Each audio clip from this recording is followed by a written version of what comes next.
The dude was drenched in sweat when he heard someone shouting his name. Nate froze. What the hell just happened? He looked down. Stakes were sticking straight through his body. Above him, voices echoed. Damn, Trap 7 actually worked. That's when it hit him. He was inside the dungeon. No time, the urcher screamed, fear plastered across his face. They're right behind us. Another guy turned to Nate, looking sick to his stomach. I'm sorry, man. I'm so sorry. Nate tried pushing himself up, gritting his teeth against the pain. Is this really it? Am I actually dying? With a gut-wrenching scream, he ripped the stakes out. Blood pooled beneath him. He stared at his shaking hands. Everything felt numb, distant. I've lost too much blood. This can't be real. But nothing about this had been real from the start. Not since he got dragged into this nightmare world. He flashed back to a month ago, just walking through the city, phone to his ear, living his normal life. Then boom! 1 second he's there, the next he's yanked into this hellhole called the dungeon. Suddenly his body started glowing. What the? A bright aura wrapped around him. His body began dissolving into light. Before he could process it, everything went white. A blinding flash lit up a forest clearing. Nate materialized in somewhere else. A whole crowd of people stood staring at him. What's going on? Why's everyone here? People muttered to each other. We were just doing our thing, then poof, transported here. Welcome to the dungeon! Nate spun around. A rabbit, an actual talking rabbit, stood there grinning. I'm your game guide. You've all been invited to play. The rabbit tapped its face. Curious yet? Is that a toy rabbit? Nate said flatly. What the hell is this? Some angry guy stormed forward. I don't know what kind of show this is, but I don't have time for games. I've got an important interview. He jabbed a finger at the rabbit. Whoever's behind this stupid mascot, cut the crap. The rabbit's expression didn't change. I'm afraid there's no one else here, just me and all of you. It popped open an umbrella and held it overhead. Now, if I could have your attention, I need to explain the rules. The guy grabbed the rabbit by its jacket. Stop screwing around and call me a taxi, now! The rabbit just smiled. Nope. First, I'm telling you about the game. Nate's blood ran cold. A game learned through death? He stepped forward, trying to calm the situation down. The rabbit's grin widened. Since you're so impatient, let me skip to the most important rule. Its eyes gleamed. There's no one here but me and you. And rule number 1, always be polite to your guide. The rabbit's paw flashed through the air. The guy's head hit the ground. Blood sprayed across Nate's face. The rabbit landed gracefully. He's dead. Break the rules, and I'll kill you too. Everyone froze in horror. The rabbit's eyes glowed brighter. Now, let's really begin. Nate's whole body shook. He stared at the severed head rolling on the ground. A game learned through death. He collapsed to his knees. The rabbit pointed a finger at them. This place is dangerous. Since I'm your guide, I'll give you some basic gear. A blade materialized in front of Nate. Some guy grabbed an axe, laughing nervously. This is VR, right? Like those super realistic games everyone's playing now. These NPCs are just 3D models. I read an article about how VR creates fake memories to make tests feel real. The rabbit floated into the air. Think whatever you want. It tilted its head. Now, let's start slow. Its eyes blazed. Try to stay alive at all costs. Everyone looked up as the announcement echoed. The dungeon game has begun. A massive flower burst from the ground. Nate would later describe it as the moment hell truly started, because every minute, monsters crawled out of the darkness. The flower's roots shot forward, impaling people left and right. Bodies crumpled, roots kept reaching, hunting for more victims. Time blurred. People kept dying. 1 second of distraction meant death. Sometimes you had to kill each other just to survive. It was pure survival of the fittest. A boot slammed into Nate's side. Someone ripped the meat from his hands. "Shut up, you useless piece of trash. Fighters like us risk our lives protecting garbage like you who can't even throw a punch. When we tell you to bring something, you give it. Got it?" Nate lay there, defeated, as system windows flashed in his mind. Skills, another weapon given to dungeon participants. He pictured someone wrapped in a glowing aura, just like in MMORPGs. Superpowers, magic. Most people get combat skills, but in my case, he sighed. Status window. A notification flashed up. Skill, cleaning, removes contamination from areas. Nate stared at it. Seriously, a support skill that's useless in combat. All it does is clean poison out of monster meat. The guy jabbed a finger in his face. "You better be grateful. If we hadn't dragged you along, you'd be dead by day one. You're worthless, a waste of food. Say thank you that we even let you tag along." "Hey, what's going on here?" The guy spun around. "We agreed food gets distributed tomorrow." The newcomer rubbed his head. "Yeah, but we had a brutal fight today. I just need something to—" "You know what I said. No exceptions." Mike stepped forward, his face serious. "Wait until tomorrow's distribution." The guy stormed off, muttering. Mike helped Nate to his feet. "Don't take it personally. Everyone's just on edge. That's why they talk like that." "I'm fine, really." "Get some rest. We're leaving early tomorrow. The guide said we'll reach the final destination." Nate watched him walk away. "I wish I could actually help with something." A massive boulder rumbled through the forest, crushing everything in its path. The rabbit guide sat perched on a branch, grinning. "If you only look forward, bad things happen." Its smile widened. "I did say there were lots of traps." Mike's eyes went wide. He spun around just in time to see people get flattened. "Watch out! Keep moving!" He turned back to the others. "Don't stop! If you stop, you're dead!" Nate gasped for air. I'm running out of steam." His vision blurred. His foot caught on something. Crack. The ground gave way beneath him. The guide's ears perked up. Mike glanced back. "Nate!" The rabbit chuckled, watching from above. "Trap number 7. Works like a charm every time." Its eyes gleamed. 0% survival rate." The boulder kept rolling toward them. Mike clenched his jaw, tears forming. "I'm sorry. I'm so sorry." Mike bolted, not looking back. The rabbit watched, amused. I thought those two were close. Turns out Mr. Mike's pretty cold-blooded after all." Down in the pit, Nate's rage boiled. The rabbit's voice echoed above. "Wow, it's been ages since more than 10 people made it to the end." Nate blinked. "Wait, I'm still alive. I can hear him." A blade materialized in his hand as the rabbit continued. "Ladies and gentlemen, let me officially introduce the final boss of this round." Nate slumped against the blood-soaked ground. "This is it. This is how I die." The golem boss toppled over. "We did it! The boss is down!" Mike stood over the fallen monster, axe in hand, chest heaving. The rabbit zoomed over, practically bouncing with excitement. "Well done! Well done!" It crossed its arms. "Honestly, didn't think you weaklings could pull it off, especially you, Mike, fighting with one arm and everything. Impressive!" Mike wiped sweat from his brow.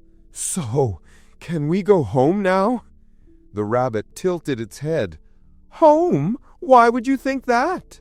Mike's stomach dropped. The rabbit's grin stretched wider. "Gather your strength. Time for the next game?" "What?" Mike's face went pale. "You said once we beat the boss, the dungeon would be complete." "And it is. You completed round 1. Now it's time for the next dungeon." Murmurs rippled through the crowd. "That was just the first round?" "Oops, my bad." Its eyes gleamed. "The real dungeon game starts now." Everyone stared in horror. What kind of game only has one round? You guys act like total noobs. The rabbit's smile turned sinister. No time to rest? No breaks? This is the dungeon game, a game you learn through death. So, what'll it be? People collapsed from exhaustion. The rabbit spread its arms wide. But first, a reward for completing the dungeon. A golden light wrapped around everyone. Wait, my wounds, they're healing. Mike gasped as his missing arm regenerated completely. He flexed his fingers, staring in disbelief. The rabbit landed gracefully. Round completion reward, you're welcome. Mike had both hands again. Everyone was back to full strength, ready for round 2. Down in the pit, Nate felt warmth spreading through his body. The golden aura wrapped around him. His wounds started closing up. Wait, I'm healing. What the? A voice echoed from above. All right, everyone, moving on to round 2. Nate scrambled to his feet, looking up. Hey, I'm alive. Take me with you. Silence. Hello? Can anyone hear me? Nothing. No one came. Nate clutched his head. This is insane. What am I supposed to do down here alone? Dungeon restarting. His blood went cold. The ground started shaking. Blood from the stakes began flowing backward, disappearing. The blood's vanishing? Nate looked up. The entrance is sealing itself again. He gripped his knife tighter. The guide said there were previous participants. His eyes widened. It's resetting for the next batch. Total darkness swallowed him. He picked up a rock and hurled it upward. Thunk! It bounced off the trapdoor. Light leaked through briefly before sealing shut again. Nate squinted up. Great! The trap's rearmed. If I try climbing and slip... He glanced at the stakes below. I'm dead. Well, well, well. What do we have here? Nate jumped. The rabbit floated down, staring at him with wide eyes. Why aren't you dead? I almost was, but that healing thing kicked in when you restored the survivors. Again, why aren't you dead? The rabbit grabbed its head. This is impossible. Anyone who falls in this trap gets instant elimination. It's designed for instant death. The pain alone should have... But I survived, so take me back to the others. The rabbit landed in the pit, shaking its head. Not so fast. It circled him slowly. Status window, open. A notification appeared. Nate's name had a line through it. According to dungeon rules, you're registered as deceased, not a survivor. Nate's face lit up. So, if I'm not a participant anymore, I can go back to the real world? No, you have to die. The rabbit's eyes went cold. Mistakes that can't be fixed need to be buried. Quietly. Naturally. So no one ever knows. Its paw extended toward him, claws gleaming. Nate backed up. Where the hell did you get that idea? You're just Mike's errand boy. You can't even get out of here. The rabbit twirled its umbrella. Besides, the restart isn't just happening in this trap. It started floating upward. Even if you do get out, it's hell up there. So just starve down here like a good little corpse. Don't interfere with the real players. Die alone and quietly. The rabbit drifted away. Nate's jaw clenched. You're telling me to just die quietly? Memories flashed, that guy's mocking face looking down on him. He opened his inventory. Nobody dies just because someone orders them to. His voice hardened. Don't you dare look down on me just because I'm some low-level worker. A chunk of meat materialized in his hands. He took a huge bite. I'm going to survive. Gnawed bones littered the ground around him. Nate leaned back, satisfied. That was actually nice. First time in a month I've eaten without constantly watching my back. He looked up at the sealed entrance. Crazy, right? This pit is practically paradise compared to running from monsters 24/7 and pulling night watch duty. His expression hardened. But I can't just sit here and rot. He closed his eyes, thinking, if I somehow climb out, monsters are waiting. The ceiling's too high, the walls are solid stone. His eyes snapped open. He looked down at the ground. Wait, I could dig! He pictured it, tunneling down first, then sideways, slowly working his way past the stone wall to freedom. He dropped to his knees. Is this completely insane? He shook his head. Doesn't matter. There's nothing else to do, and anywhere safer than here. Sweat poured down his face as it clawed at the dirt. Has constantly being terrified made me stupid? He looked at his bloodied, torn-up hands. Whatever, doesn't matter. I have to survive. A rock fell on his head. He looked up nervously at the unstable earth above. Great, new problem. Burying myself alive.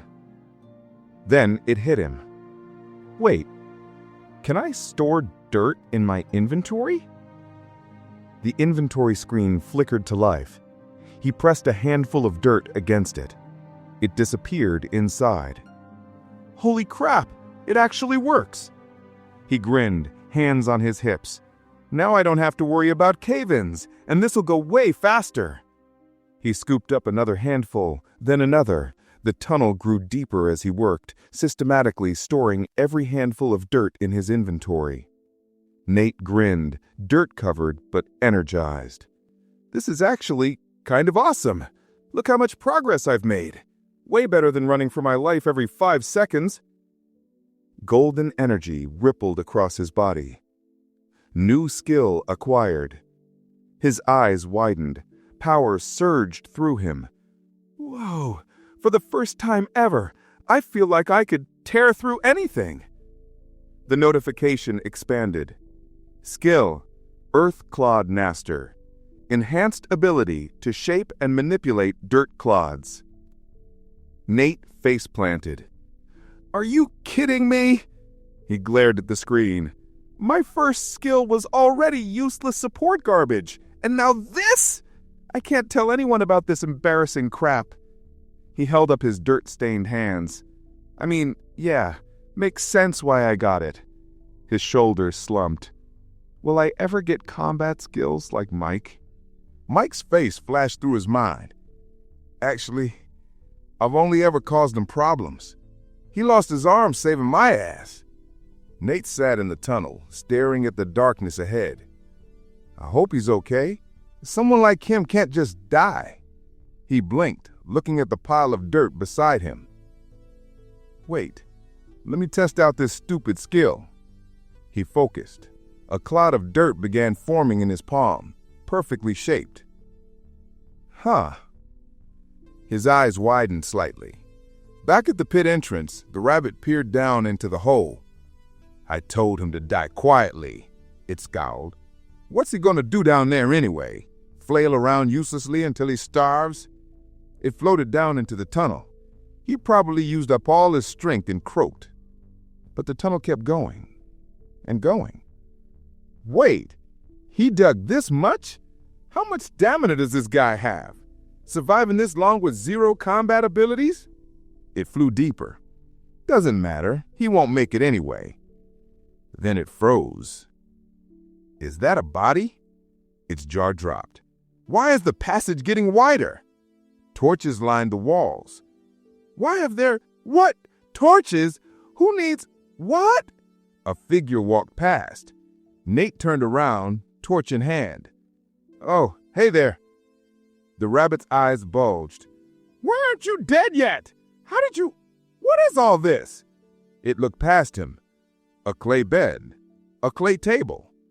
Clay shells. The rabbit stared in disbelief at Nate's underground room. "What is all this?" Nate grabbed a clump of dirt, added water, and started kneading it like dough. He shaped it into a plate. The rabbit appeared behind him. "What are you doing?" Nate set the finished plate down and placed meat on it. "You're a guest. Least I can do is offer you something to eat." The rabbit leaned on one paw, staring. "You turned this cave into a home." It poked at the plate. "Am I actually supposed to eat this?" One ear drooped.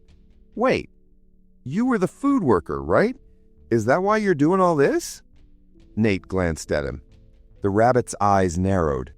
"You developed some kind of skill, didn't you?" "Huh? What skill did you get? Tell me." Nate rubbed his face. "Earth Clawed Master." The rabbit blinked, then burst out laughing. "Earth Clawed?" It pointed at Nate, doubled over. "That's why everything's so well made down here. Oh my God." Yeah, laugh it up." The rabbit wiped tears from its eyes. "You're really out here collecting the most useless skills imaginable." Nate looked away.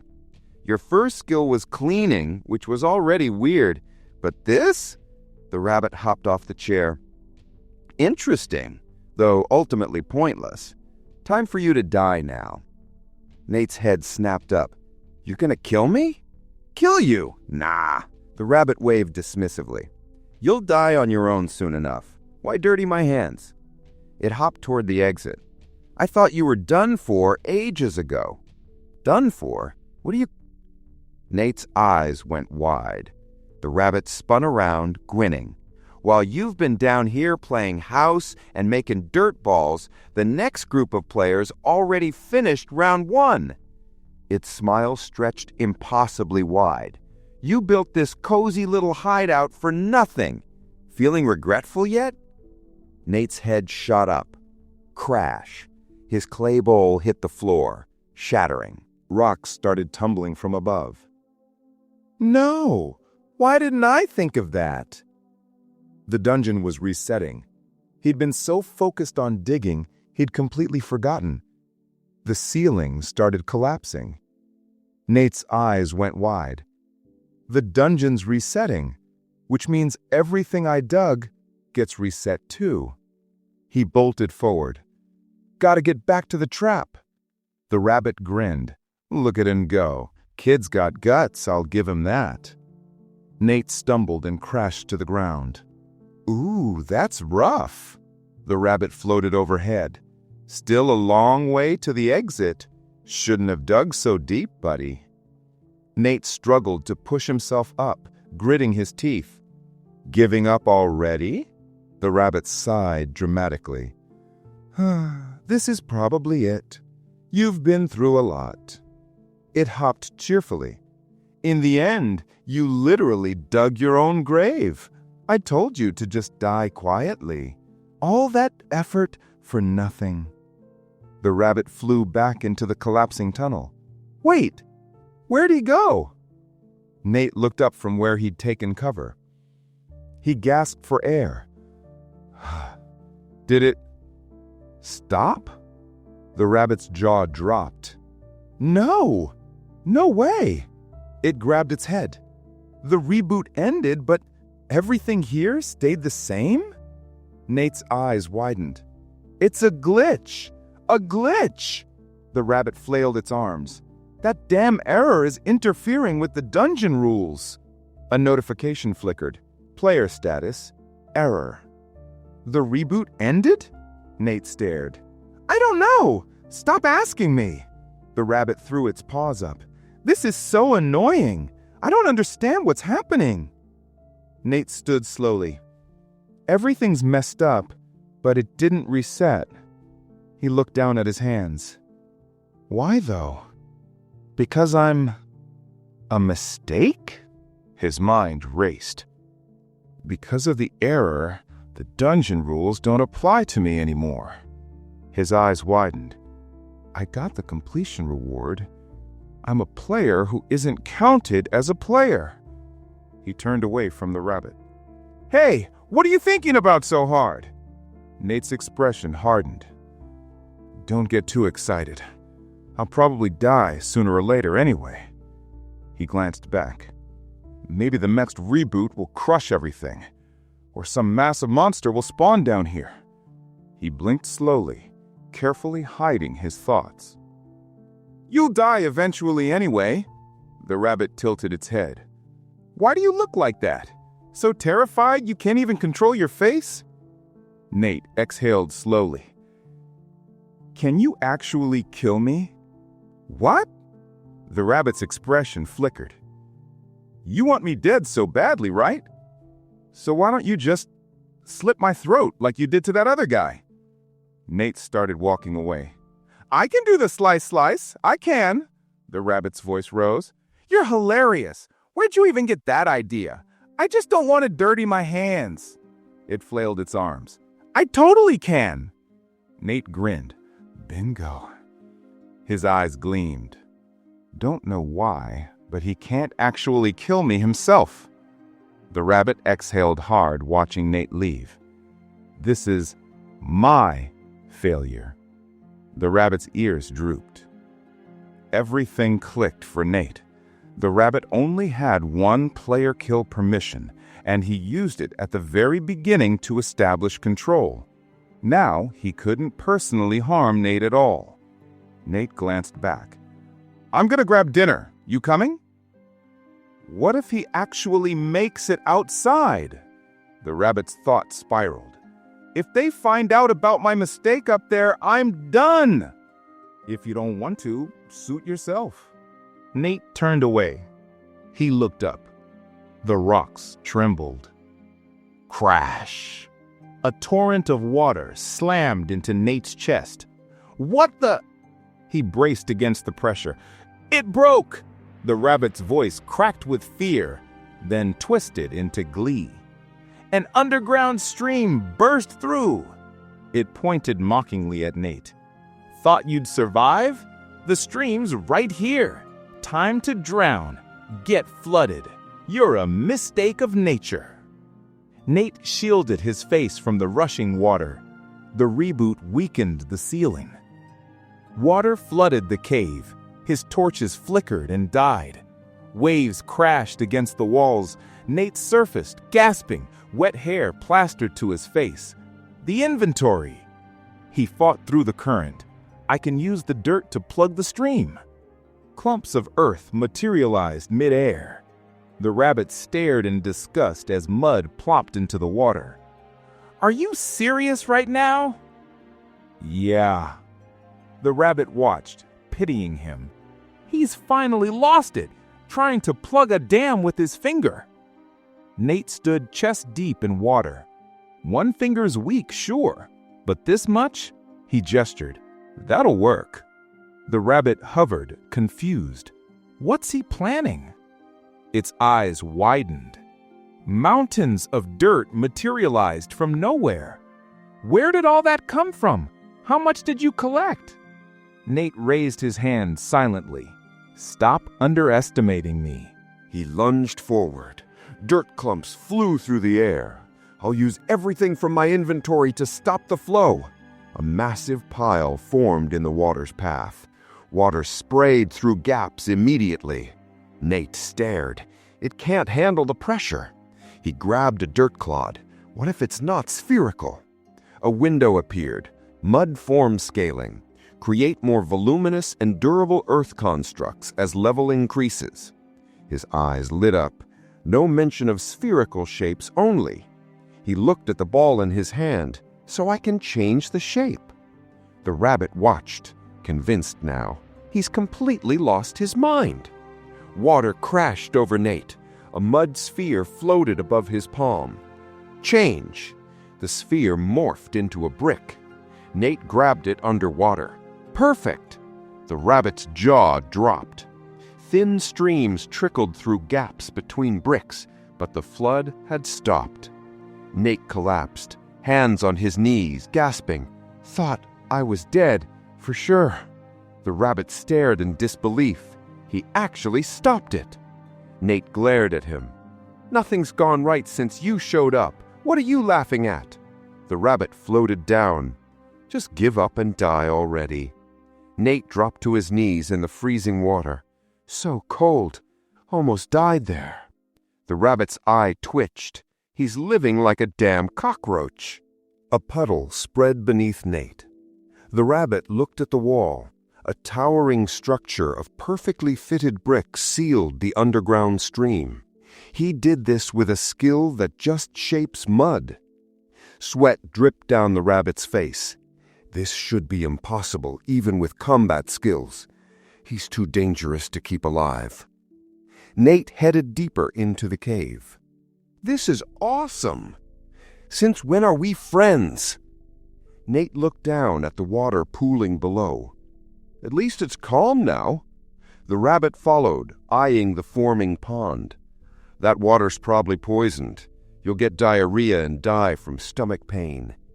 Nate knelt by the water's edge. He dipped his hand in. Purification activated. Now I can drink it. He glanced at the rabbit. The rabbit's eye twitched. His vitality is ridiculous. Nate stood, staring at the pond thoughtfully. What now? Well, since we have a pond, might as well give it a nice finish. Nate looked at the rabbit with sparkling eyes. Absolutely not. Bricks poured from his inventory. They assembled into a neat stone well. The rabbit stared. The wall appeared instantly. His skills improved after stopping that flood. What are you doing now? A lion head fountain materialized above the pond. The rabbit squinted. That looks more like it got struck by lightning. Nate shoved his hand into the lion's mouth and activated his skill. Water gushed out. The rabbit watched, disgusted. He's doing whatever he wants now. Why is he decorating everything? Why is it pointless? Don't you understand how scientifically sound this design is? A pipe ran underwater. Look, it connects to the water vein. That's where the water comes from.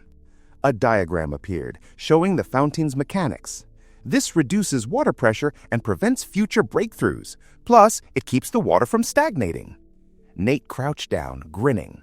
Only a genius could design something like this, right? Cool. Do I get an achievement for this? Light beams shot down. Achievement unlocked. Lion head fountain construction. Nate's eyes widened. The rabbits narrowed. Nate fell backward on his butt. They gave me an achievement for being stupid? Reward received. Fish spawned in pond. Fish appeared, swimming lazily through the water. Both stared. How is that even possible? Nate turned to the rabbit, eyes gleaming. This is amazing! Now I have water and fish. I won't starve. Please just die. A tear rolled down Nate's cheek. My efforts reached the heavens. Nate stood up. The gods are helping me. Stop hoping. Smoke drifted up from the forest floor. Tree roots snaked into a hole. Inside, Nate grilled fish over a fire. Doesn't this look good? The rabbit rested its chin on its paw. You're using dungeon prize equipment to grill meat. Nate glanced back. Why didn't I think of that before? Because you're stupid. Nate picked up a skewer, examining it. At least I know what makes me happy. He held it toward the rabbit. You hungry? I can grill more. The rabbit leaned against the wall. Doesn't everyone cook like this? Gives it that smoky flavor. If you don't want any, just leave. I do what I want. I'm staying until I see your corpse. Nate looked down at his food. Thanks anyway. I was getting sick of eating the same stuff. The rabbit stared at the flames, eyes glazed. Nate walked over with a skewer. Since you gave me the idea, here's your thank you. The rabbit looked at the meat. Drool dripped from its mouth. At the last second, it jerked away. I don't care what you eat. I don't eat trash food like that.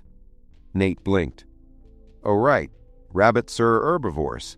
I can eat meat. I'm a special rabbit that eats anything. I just don't want to right now. Nate scratched his nose. I don't have any grass, though. Are you mocking me? I could kill you, you know. Logs crackled under the grill. Bones and empty bottles littered the ground. Nate crawled into bed. The rabbit watched him. You must be the calmest dungeon participant in history. It looked up, muttering something under its breath, then glanced back. Is he dreaming? The rabbit floated up, rubbing its paws together. Bones sat on the grill. He has no idea what he's done. Smoke rose from the pit. Dungeon monsters are always hungry. Can he survive in this cave? The rabbit looked at Nate's sleeping form. I hope you enjoyed your wonderful last supper. Nate mumbled in his sleep. Last piece? The cave trembled. Crunch! A massive boar crushed a bone in its jaws. Its eyes glowed in the darkness. Water trickled from the fountain. Torches flickered along the cave walls, lighting everything with a shaky orange glow. Out of the shadows, a massive boar lumbered toward Nate. Still half dreaming, he mumbled something about wanting a pig's stomach too. The beast sniffed him curiously. Nate, lying on his side, muttered for it to leave him alone. The boar's snout brushed right up against his ear. I'm not crazy, Nate said.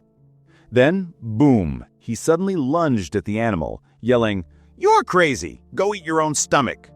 He dropped to the floor, breathing hard. The boar stood right in front of him, staring. Sweat ran down Nate's face. Wait, horns? Since when do boars have horns?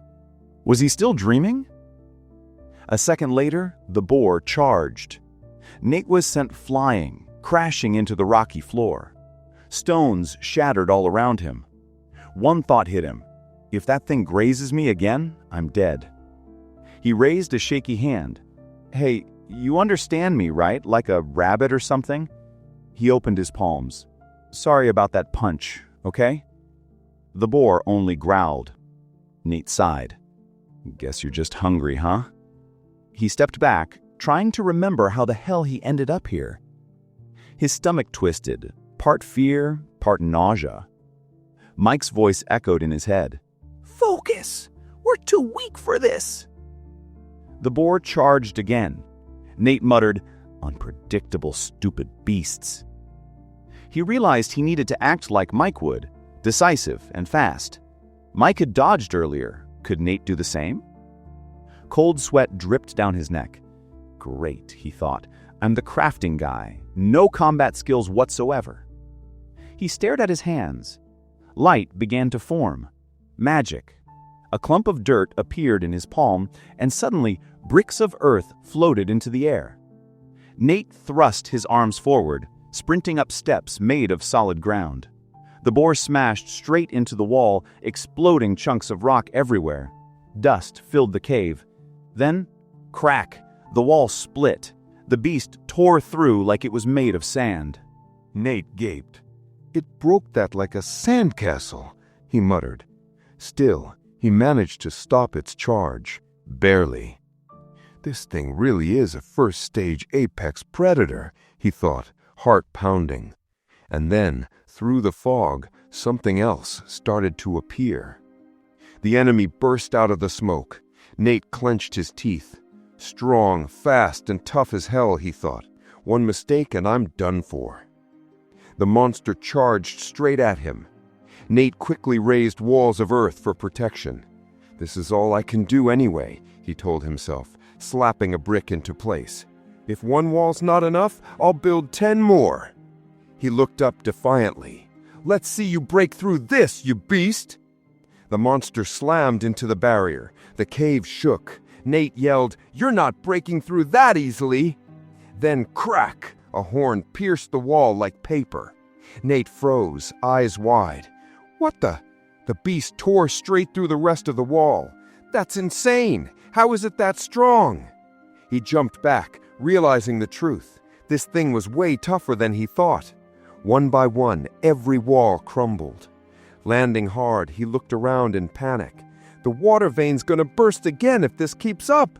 The ground started rumbling. My room's breaking apart, he shouted. He bit his lip. I spent so long building this place. He lifted his hands, glaring at the monster. You're not beating me that easily. Time for the move I've been saving. The creature hesitated. A massive boulder formed above Nate's head, casting a shadow over the cave. The monster stared, uncertain for the first time. Nate smirked. Ever heard of a directional bomb? He frowned, veins pulsing in his forehead. One hit from this, and any monster's done for. The rock hovered, trembling from the weight of his magic. It dropped into his hands with a heavy thud. Smoke started to swirl between him and the beast. A wall of dust rose up, shaking the cave. Nate peered through it, panting. Guess I might live after all. But the monster wasn't done. It glared at him with burning eyes and charged again. Nate bolted, panic flooding his thoughts. Crap, I can't even throw this thing. I'm dead if it catches me. He summoned more earth under his feet, forming makeshift steps. Stop right there, he shouted. An unseen force slammed into him. The wall behind him exploded. Blood splattered from his mouth as he hit the ground hard. Debris rained down, filling the air with dust. Nate coughed, trying to stand. That wasn't even a direct hit, he thought, and it hurts like hell. The monster loomed over him, ready to strike again. Nate lowered his head, trembling. Nowhere to run. What do I do? Nate's mind was racing. At this rate, I'm dead. Think, man, there's gotta be a way out. The monster slowly turned toward him. He grinned. If I beat this thing, that's fresh meat right there. In his head, he could almost hear it sizzling. Barbecue, baby, he muttered, drooling a little. I'll finally taste that juicy fat I've been dreaming of. Suddenly, a strange force flared up around him, a shimmering barrier. Nate raised his voice. Come on then, try me. He began shaping mud in his hands as the beast charged. The monster smashed through the first wall like it was paper. Nate leapt onto another wall of hardened mud, looking down at his opponent. All right, he said, eyes blazing. Let's end this. The creature stumbled and hit the ground with a heavy thud. Nate stood over it, glaring. What are you staring at? Don't even get what's coming, do you? He brushed his hair back. You've made me very angry. Do you have any idea how long it took me to build all this? You're gonna help me rebuild? Huh? The board looked terrified. Nate smirked. Didn't think so. Guess you'll pay me back with your carcass then, disrespectful pig. With that, he turned and walked away, mud crumbling beneath his boots. Somewhere nearby, someone watched, completely stunned. Their hair stood on end. Who the hell is this guy? They thought, watching Nate smile like he'd just finished a good workout. He used mud shaping like that? The onlooker whispered as a notification flashed in front of them. This man's insane and way too creative with his skills. Archie, off to the side, pulled back his bowstring. The average player after stage 1 was level 1. Nate, already level 3, thanks to non-stop ability use. Archie loosed an arrow glowing with light straight at an iron golem. If certain conditions were met, participants could even unlock new skills. The shot hit dead center in the golem's gut. The effect was powerful and clean. Nearby, Sulu roared, swinging his axe. The blade chopped off the golem's arm as the survivors pushed through the stage. The average level was supposed to stay around 1, but not for long. The golem's other hand slammed Sulu away. The limb regrew instantly, stone reforming with a crunch. Fighting like this wasn't exactly the best way to practice skills. One guy in a turquoise jacket raised his arms to block a massive stone fist. His companion squeezed his eyes shut, expecting the worst. Then, boom! Nate slammed his palm to the ground, sending a wave of magic through it. The guide, watching from afar, blinked. His mud control levels rising fast. He must be using it non-stop. Meanwhile, Nate just grinned. "Ha! Got myself a boar!" The observer threw up his hands. "That's not even a combat skill." Nate waved to the animal with a grin. "Well, guess what? We've got ourselves a pig stomach now." The guide's face turned red with anger. "This idiot, what a parasite," he thought, grinding his teeth. Nearby, two hands worked a knife against a rock, sharpening it with quick scraping sounds. Nate rested his daggers on his hips. "All right, let's get started." He stuck out his tongue and slid the blade across the boar's skin. Timing's everything when you butcher, he thought. Blood oozed from the cut. If you waited even a couple of hours, the meat could go bad fast. He spun the blades between his fingers like a show-off. Then he glanced away. "I could have used my cleansing skill to get rid of the parasites," he muttered. "But spoiled meat just doesn't taste the same." The boy separated the fat from the lean meat, sliced through tendons, and went over every step in his head like a practiced chef. "Pretty smooth, huh?" Nate bragged to the guide. "You ever see someone carve up a boar this cleanly?" The guide's fur bristled. "You're too loud. Do you even know who you're talking to?" Nate sighed. "When you live alone, you gotta talk to someone. Otherwise, you go crazy." The guide's ears drooped. "I get it," he said quietly. They both turned away, awkwardly silent, realizing they might actually understand each other. Smoke started rising from the fire pit. Nate smashed the boar's skull against the wall with the dagger's hilt, then eyed his new frying pan thoughtfully. Lighter than the old one. He held it over the flames. "Handle sturdy too? Yeah, useful property. Gotta test it properly, though." Grabbing a strip of dried sinew, he nodded. "These'll make great ropes once they're fully dry." The rabbit guide tilted his head. "Is he seriously turning into a caveman?" Nate just smiled, holding a chunk of lard.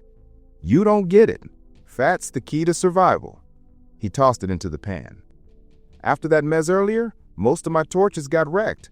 Took me forever to salvage what I could." The lard began to melt, sizzling and releasing a rich smell. Nate closed his eyes. "Ah, that's the good stuff." He poured the melted fat into a glass jar. Sitting back, he stretched. "I feel stronger today. Definitely stronger than yesterday." The hare crossed his arms. "Yeah, well, that smell's gonna draw every wild beast in a mile radius." Nate looked over and smirked.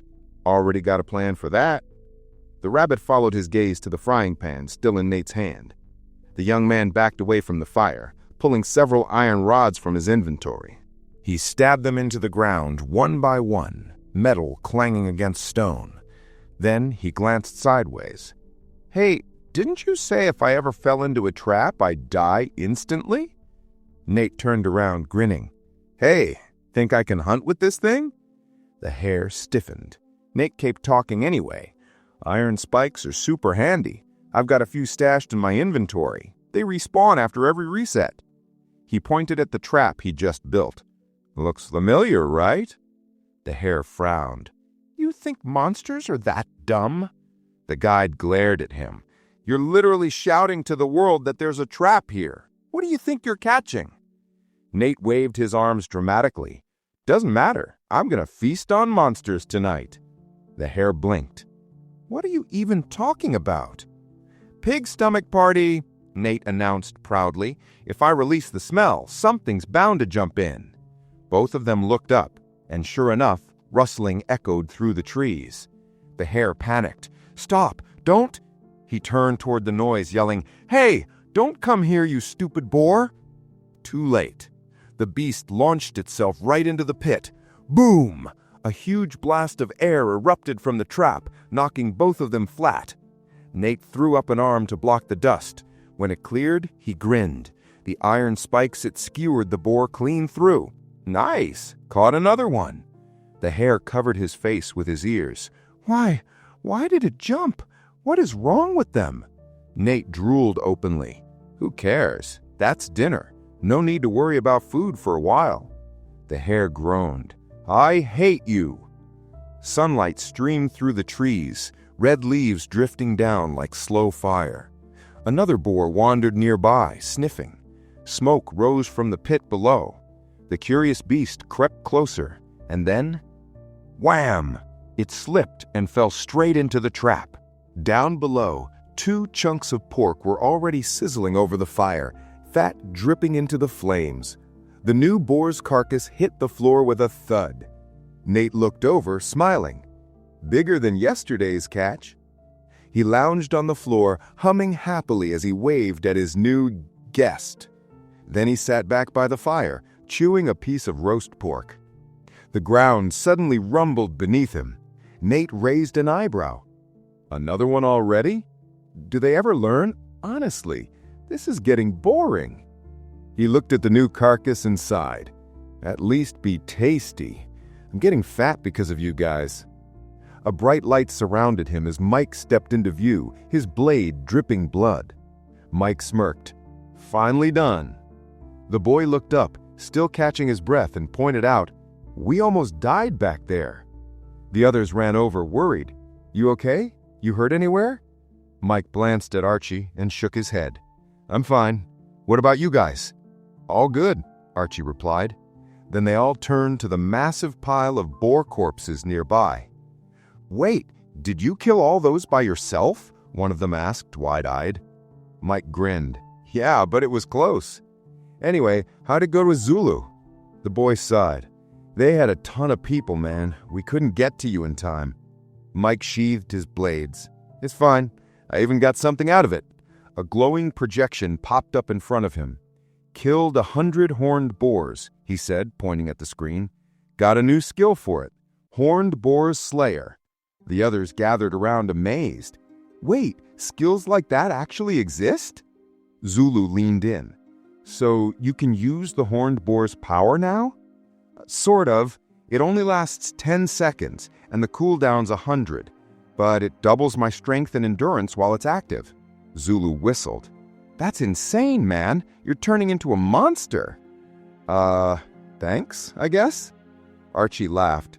This is crazy. It's like giving wings to a tiger. Glad you're on our side, dude. Zulu crossed his arms. If you level that skill up, maybe it'll last longer and boost your stats even more. Archie suddenly hugged Mike, who looked completely uncomfortable.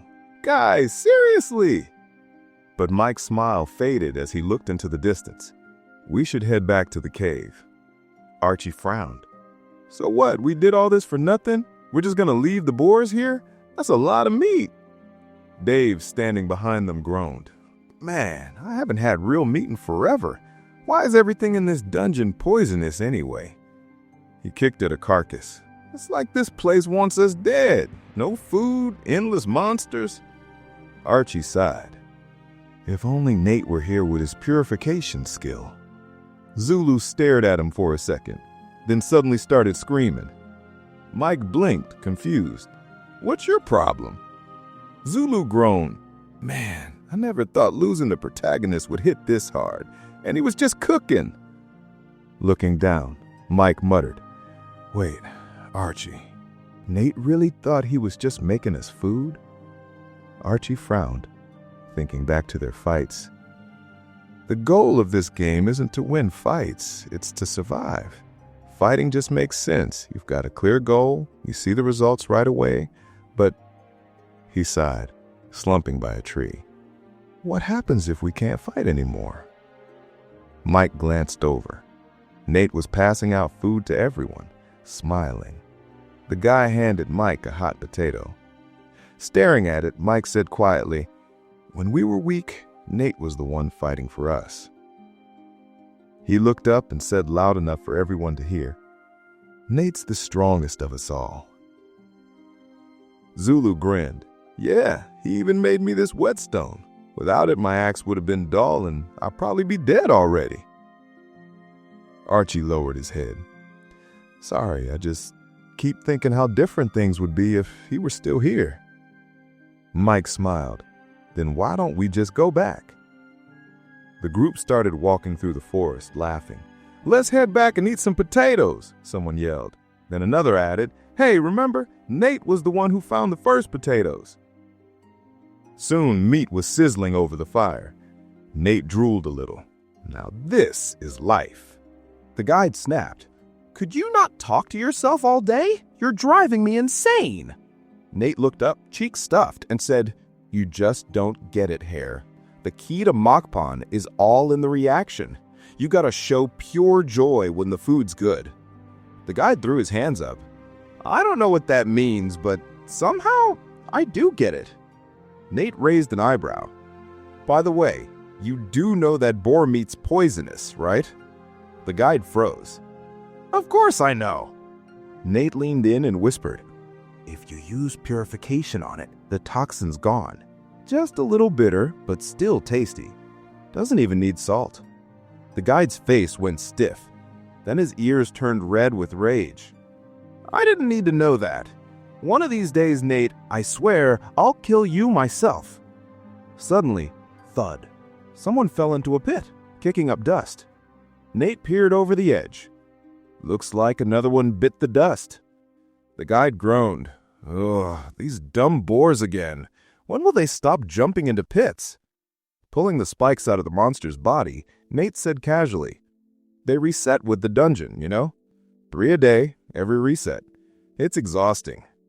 The guide's face twitched with anger, veins popping, and then he froze mid-yell, completely stunned. Nate lifted the boar above his head, glowing with the blue aura. "This is my skill," he said proudly. "Keep an eye on the meat so it doesn't burn while I'm gone." As he walked off, the MC muttered, "So that's the power of the horned boar." He'd be back soon anyway. The guide stood frozen, completely shocked. Wait, did he just say, "Horned boar slayer"?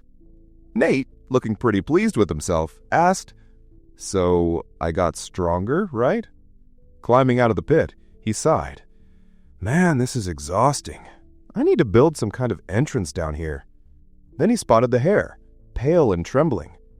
"You're talking about the Horned Boar Slayer achievement, right?" the guide stammered. "Yep," Nate replied casually. Cold sweat ran down the hare's face. "Don't tell me you actually killed 100 horned boars by yourself?" Nate plopped down beside him. "Yeah, I used traps." The hare blinked, confused. "Wait, you've survived multiple restarts, haven't you? After each reset, progress disappears. At best, you can get 40 boars tops." Nate rubbed his temples. "Then, my progress doesn't reset when the dungeon restarts?" Realization hit him. "So all the monsters I kill still count? Then if I kill another 100, I can get more tubements." The hare threw his paws in the air, shouting, "You've been eating pigs all day. Now you're turning into one yourself." Morning came. Sunlight slipped through the treetops. A squirrel sat quietly on a branch, gnawing on a bone that cracked in her paws. She glanced down. Something caught her attention. Cautiously, she climbed down the trunk. A hole yawned in the ground below. She froze, eyes wide. Then, the ground gave way beneath her tiny feet. The squirrel scrambled out of the dirt and stumbled into a glowing tunnel underground. She crept forward, blinking against the bright light, until she saw it. A small room with furniture and bones scattered on the floor. Her eyes lit up. She dashed toward one, then looked up. A whole pile of bones sat neatly stacked on the table. Jackpot! Leaves swirled in the wind above the forest as she darted back up the tree, a bone clamped between her teeth. Night fell. The last rays of sunlight painted the woods gold. The squirrel peeked out from her hole, carrying her prize proudly, and trotted back through the tunnel, where now even more bones were waiting. The little animal started piling the bones together, stuffing its cheeks like it hadn't eaten in days. Soon, a whole bowl of bones sat on the table. Then, out of nowhere, the squirrel jumped onto Nate. It grabbed a cracked bone, turning it over curiously before taking a bite. The sound made Nate flinch, For a second, he imagined the bone exploding. The squirrel sat right on his chest, happily gnawing away. Nate just stared at it, amused. But then the squirrel froze. Its eyes locked on his face. He quickly pretended to be asleep. Suspicious, the squirrel crept backward, but stopped mid-step. She looked at the pile of bones, her greed winning the fight. She grabbed another one, glaring like a hungry queen guarding her treasure, and kept munching. Nate smirked. Worked like a charm. He'd been living in that cave for so long. Finally, a living creature other than him. Watching her eat, he thought, maybe I can actually befriend this thing. She looks shy, but hey, at least she eats bones and not me. Trying not to scare her, he slowly reached out. The squirrel twitched but didn't run. Nate smiled warmly and gently petted her head. To his surprise, she didn't bite him. She just covered one eye, startled. Nate laughed softly. Guess I did it. Then a bright flash. A glowing aura surrounded him. A system message popped up. Achievement unlocked. Squirrel's friend. You successfully tamed a forest squirrel. The dungeon admires your social skills. Nate blinked at the screen. Wait, do these things really pop up this often? I don't remember getting any when I was with the others. He looked at his new little buddy. Well, I don't know what's so special about this, but hey, it's nice to have a friend. He lifted the squirrel in front of him. I'll call you Puck. The squirrel chittered happily, as if approving. Wait, can you understand me? Nate asked, curious. He tested it. Sit. Puck sat. Stand? She stood. Nate's eyes widened. No way! You actually get me! He leaned closer. Show me how you got here. Puck darted off, then looked back, waiting. You want me to follow you, huh? He said, smiling. They moved through a narrow tunnel. Dirt crumbled around them. Man, I didn't even know this place existed, Nate muttered, crawling behind her. I've been through so many dead ends down here, I almost gave up. Then, light. Tree roots hung above him. Nate froze, staring. No way! Puck looked back, squeaking curiously. Nate reached up toward the roots, tears welling in his eyes. If I can climb these, I can finally get out. He pulled himself up. Dirt crumbled under his hands. Then, sunlight. Warm, bright, real sunlight hit his face. He climbed out, breathing hard, sweat dripping down his forehead. For the first time in forever, he was back on the surface. Birds flew overhead. The wind brushed his hair. He knelt and touched the grass, his hands trembling. So this is nature, he whispered. Tears rolled down his cheeks. An ordinary sky, green grass. I never realized how beautiful it all was. Then, movement. A wolf lunged at a flock of sheep nearby, its eyes glowing with hunger. Nate froze. Right. Nature also has that part. The wolves tore through the flock, then ran right past him. Nate held his breath. Did they not see me? He didn't move an inch. For a guy who just escaped hell, dying 2 minutes later wasn't part of the plan. Trying to climb out of that hole, the guy muttered that it wasn't safe down there. Then he froze. The wolf was right behind him. He turned around and tried to stay calm, telling himself the beast only cared about the sheep, not him. But when the wolf looked at him and bared its teeth, that theory went straight out the window. Nate bolted down the tunnel, yelling for the wolf to back off. The monster started clawing its way after him. Then, boom, part of the tunnel collapsed. Freaked out, Nate kept running, thinking how narrow it was. If that thing attacked, he'd have nowhere to dodge. He stretched out his hand and called his inventory. Good thing the command was just one word. He didn't have time to think. With his hands up, Nate told himself he could handle this. The wolf shouldn't be stronger than that wild boar from before, right? Wrong. The wolf lunged and slashed his face. Blood sprayed and he hit the ground hard. Dazed, he stared at the beast, wondering how it moved that fast. Dust swirled around them, touching his face. Nate sighed in relief. It was just a scratch. But next time, that thing could kill him. He staggered up, mind racing. There was no way he could outrun it. Judging by its speed, he didn't have much time to come up with something. Then it hit him. "Right, I totally forgot," he muttered. "Guess I've got no choice." The wolf charged. A blue aura flared around Nate. He unleashed the power of the horn boar. His punch hit like a truck. The wolf went flying, crashing into the wall. Nate blinked, stunned. Wait, did that actually work? He looked at his glowing hand in awe. That's insane. He checked the skill info. Power of the horn boar. Maybe his stats went up from all the digging he'd done today. He could feel the strength coursing through him. But the wolf wasn't done. It crawled out of the dust, growling. Nate gulped. The hit landed, sure, but one strike wouldn't cut it. He glanced at the floating text. Duration, 7 seconds. And of course, the skill had a cooldown. Great, he muttered. Guess I better make him count. He dashed forward. One blink and he was already at the wolf's side. He swung hard, once, twice, over and over. Dust exploded around them. Nate stopped, panting. The timer said he had 3 seconds left. The wolf pounced again, the ground cracking under its paws. He jumped back, barely dodging. Inventory, he shouted. A pike appeared in his hands. He took one last swing. The wolf lunged, jaws wide. Nate drove the pike straight into its mouth. The beast howled and jerked aside, blood pouring from its wound. The weapon was still stuck in its body. It whined in pain, but refused to fall. Nate squinted, annoyed. Man, why won't you just die already? He closed one eye. Figures, nothing comes easy. A message popped up. Horn boar power recharging, 99 seconds. The wolf's eyes glowed red. Nate braced himself, replaying their fight in his head. He finally got it. The wolf's danger was in that quick attack where it used its forearm to close the gap instantly. That was the one to watch for. Still, if he could dodge that, he could handle the rest. He grinned. Hey buddy, any chance you let me rest for, say, 90 seconds? Nope. The beast charged again. Nate barely had time to react.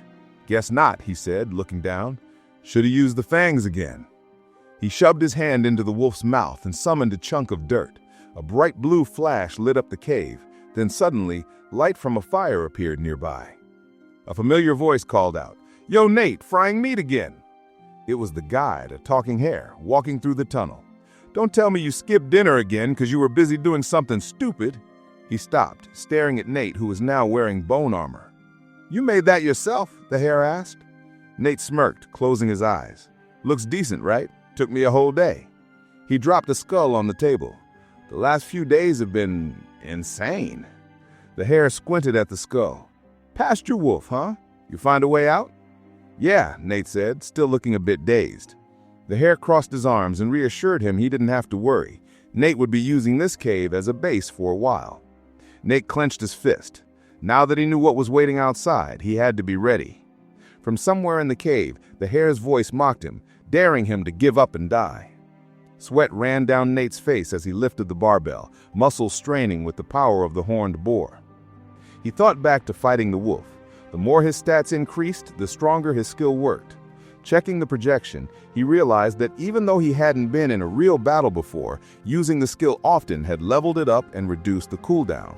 He slammed the dumbbells down, remembering how lucky he'd been. But wolves didn't hunt alone. He punched the boar's carcass. Even one-on-one, luck wasn't guaranteed. He swung again and again. I need to be stronger, he muttered. A message popped up. Skill upgraded to level 3. Nate smiled. He was ready for a real fight now. He watched the two wolves approaching, their eyes wide with shock when he charged in, bones clattering in his armor. 2 monsters, huh?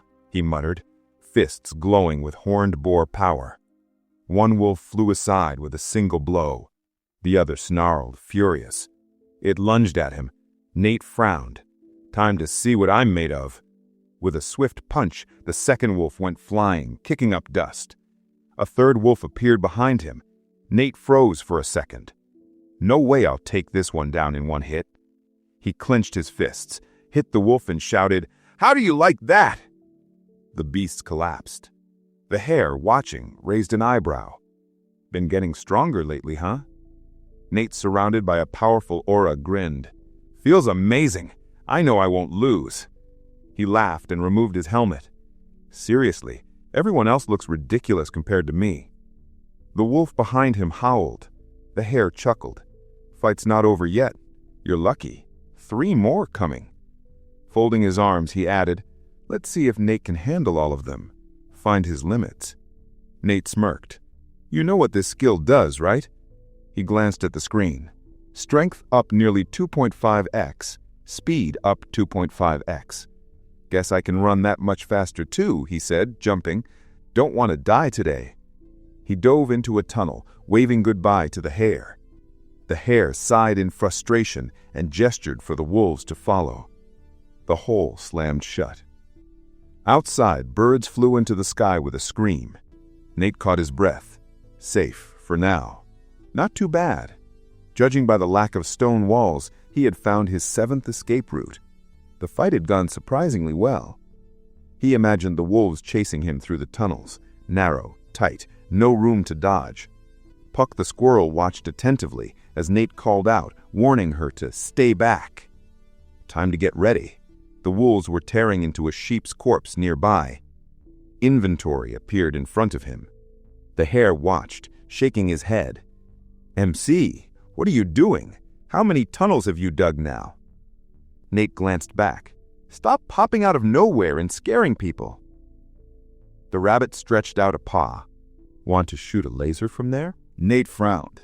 Not really a laser, but yeah, the guide almost guessed I can do range stuff. He pulled stones from his inventory.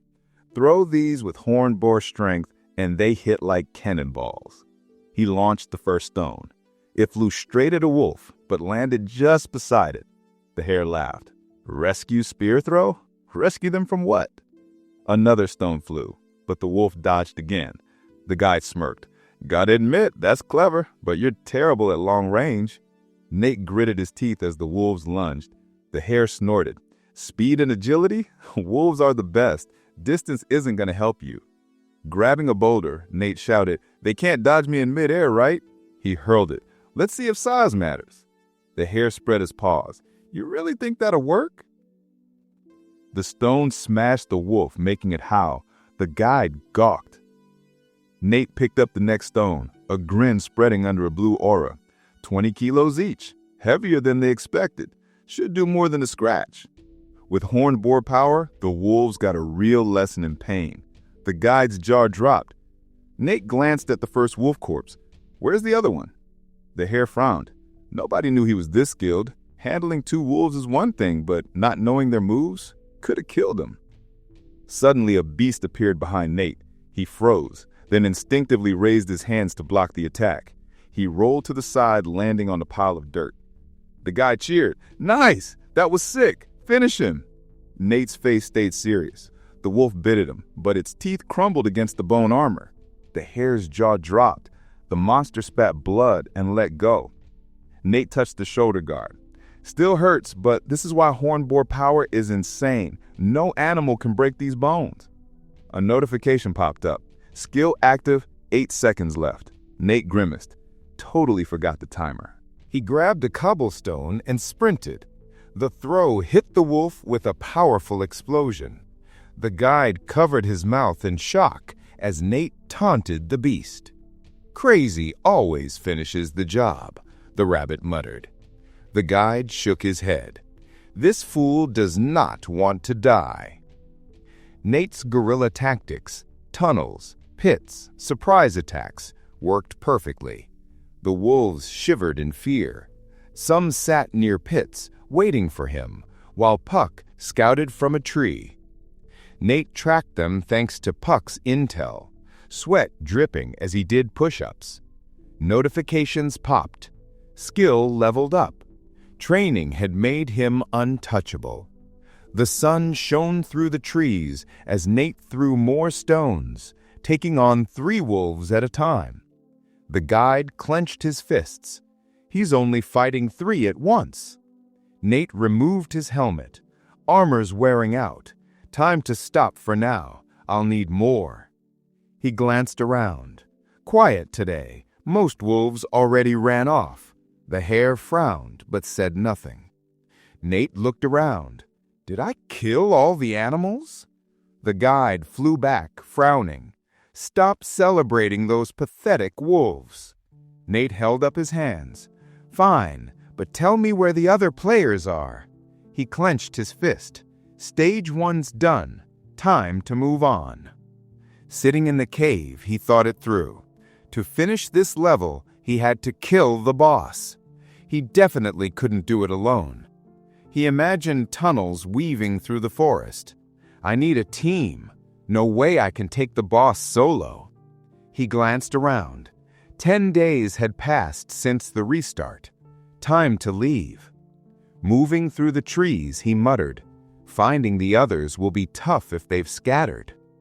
Suddenly, screams echoed. A group of players stood frozen in the forest. Wolves were charging at them. Weapons in hand, the players panicked. One yelled at his teammate, blaming him for leading them here. The hare zipped over, eyes gleaming. "Perfect," the guide muttered. "Panic is exactly what we need." Wolves rushed in. The hare raised his paws, shouting, "Good! Kill them all!" One wolf leapt aside. A player swung his axe, hitting multiple teammates. The guide squinted. Is the leader hiding a skill? The hare nodded. Yep, roaring wind skill. Axe swings get stronger the more you attack. The player kept hacking. The old man raised his hand. "Stop! You'll kill everyone!" The stranger snapped back. "They'd die anyway. At least I'm saving some." A powerful blow landed. The guide commented, "The more nervous he gets, the crazier he becomes." The hare grinned, satisfied. "If all the players die, this guy has 0 chance of surviving," the guide muttered. Nate moved through the forest, thinking. He had no idea which way to go, and judging by the rabbit, it was best he didn't find the others yet. He looked at Puck. "You know where the others are?" Puck listened carefully, ready to guide him. Nate sighed. The squirrel didn't know the forest inside out. He couldn't rely on it. Forever searching would only put him in danger. He needed a plan. "Observation post," he muttered. Taking off his shirt, he got to work. Stop overthinking, just build it. He started shaping the dirt, thinking about the foundation. No cement, but a few tricks would help. He stacked bricks, summoned dirt with his hands, and linked them with his skill. He smiled. It works. Won't collapse now. Evening fell. Standing on the tower, he checked his watch. 10 hours already? Sweat poured down his face. The view was incredible. Blood splattered in the forest below as players fought. The guide watched, nodding. Took them a while, but they finally got it. Figured out how to get food. He spotted one player stealing from a corpse. "Good job. Keep it in your inventory next time, or someone will steal it." Nate kept building. The hare flew over, eyes wide. "What are you doing?" "Building a tower," Nate replied, holding a brick. The guide asked how long it took. Nate smiled. 4 hours per observation post. Fast, thanks to my new skills. 2 achievements helped a lot. A message popped up. Observation post successfully built. Nate leaned back, satisfied. A green projection popped up in front of Nate. "Nice," he said. "This reward is solid. The map now shows everything around this point." He checked his screen. The mini-map even marked neutral and friendly players and monsters in red, all in real time. The guide was dumbfounded. "That makes no sense." "I swear it's true. I've already tested it." The scared hare asked, "What's the second achievement?" Nate remembered the bright beam that hit him after he'd built 5 points. Out of nowhere, light struck him inside the tower, and a new achievement popped up. A projection read, "Construction contractor unlocked." Thanks to his building skills in this wrecked land, the dungeon itself became calmer. As a reward, Nate got a new skill, observation platform, which cut construction time in half. The guide frowned. Nate didn't pause while building these platforms. He kept going non-stop. With a satisfied grin, Nate explained, "Now I can build points one by one and still have time to think about the interiors." Pointing, he said, "There will be a bed here." The hair nearly exploded. He shook with rage. Nate was insane. No one could rack up achievements this fast.